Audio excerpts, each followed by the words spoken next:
Welcome back to Education Matters. Did you correctly answer D, 60%? That's right, today 60% of our principals in North Carolina have less than 5 years of experience as a principal. Now let's welcome our next guest to the program. We have Dr. Bonnie Fusarelli, friend of the show. Thank you for being here. Bonnie is at NC State University.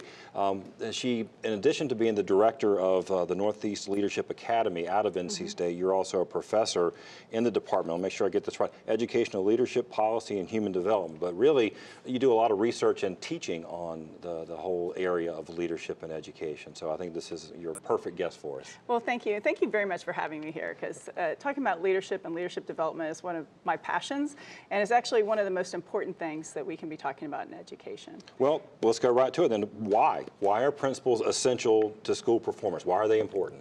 Principals impact 25% of student achievement, which means that the teachers have the most impact, but the principal's right there at 25%. In fact, our most highly performing principals, the top 16%, can get 2 to 7 months more learning for students each year.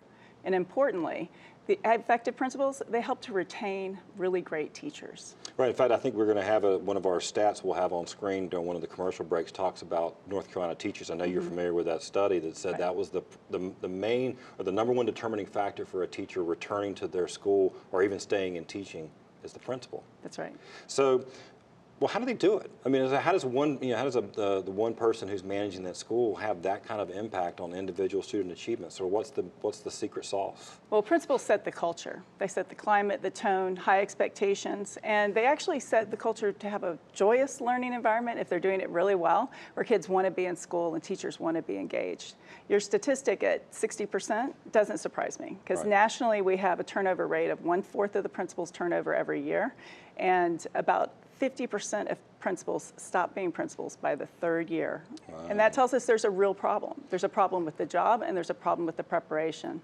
Right, because I mean, we often talk about sort of a couple of different pieces when it comes to teachers and principals. It's the compensation, which is a challenge for principals in North Carolina right now.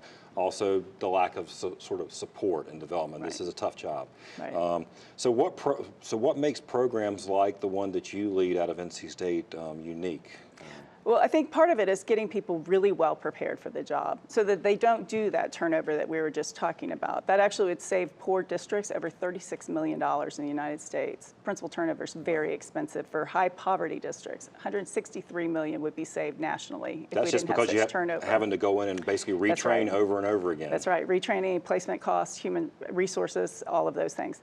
But what we have to do is really prepare people for the work. And we do that at NC State. We've been a leader in principal preparation for many years now. We're one of only 5 programs nationally to have ever earned the title of exemplary. And we have that because we really engage in authentic learning experiences for our students.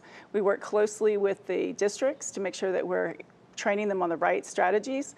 And we have a lot of partners. We get grant money, so that grant money helps us to support being able to do innovative things. We have 2 U.S. Department of Ed grants and 2 from the state of North Carolina, which we thank the legislature for. Right. And we also have a really important grant, which is with the Wallace Foundation. The Wallace Foundation has a $47 million initiative to revamp principal preparation programs across the country. And that's going to help drive the conversation, not just nationally, but here in North Carolina as well. Well, there does seem to be an emerging consensus about the importance of this. I mean, I see the press releases and news stories with your name and NC State and other programs like NC Papa's all the time. It seems like the last couple of years. That's a good thing, right? So we're recognizing the critical role that principals play and what we need to do for them. Right. And NC Papa's program, actually the one that you were just previously speaking about, Distinguished Leadership and Practice, we actually saw a need for current principals that were mentoring our aspiring leaders to get training as well. So we partnered with NC Papa, and they actually deliver a modified version of that to our aspiring principals along with their current principals. And so it takes a village to make a great leader, and it's not just universities, it's not just professional organizations, it's everybody coming together to work for the betterment of our children. And having a great school leader, in fact, it's important for all schools, but particularly for schools that are low-performing schools. I mean, you think about sort of schools that need to be turned around? Absolutely. The lowest performing schools, the principal actually has the biggest impact on achievement. And part of that, again, is going back to being able to retain the best teachers for those students. And it becomes really essential that they have consistency, because every time a principal leaves, there's a dip in student achievement.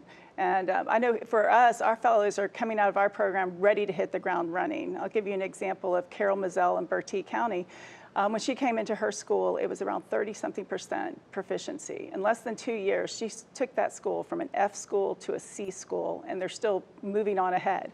And that sort of on-the-ground impact, fresh out of the program, is what we need to see for each of our kids, because they can't wait for us to backfill with professional development. So real quick, we're almost out of time, but Sorry. but what can the state do to help ensure we have more principals like the one you just described? Is it just really need some more resources for programs like yours? It is more resources for programs like ours, but it's actually a really cheap fix. There are only 100,000 principals in this country. There's only 2,600 principals in North Carolina. There's only 3,000 assistant principals.